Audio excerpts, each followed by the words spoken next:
A social prescriber is a practitioner who can sit with a patient and look at a person's life and what's going on in their life that's challenging, and we can offer support in a variety of ways. Generally, people who come to see us suffer from anxiety, depression, which can be caused by a range of external factors. You can see me as well as your GP.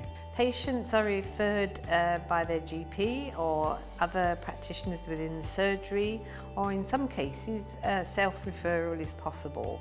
We support patients by linking them in with community services, giving them the opportunity to talk about their issues and then trying to co-produce a plan with them in order to help promote their well-being. We get quite a lot of patients with fibromyalgia or chronic fatigue syndrome, and we set up our own patient yoga group, and we will try different things, and the listening aspect is important because not one thing will fit all. The role very much is about having the skills to understand where that person is initially coming from. We try to empower them through confidence building techniques.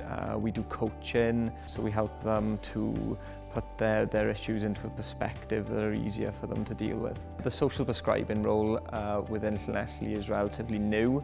There's only 2 of us working across the cluster at the minute, so it's a very new project. But we're having a lot of success with it, and we're full up with referrals at the minute, so it's really taken off well.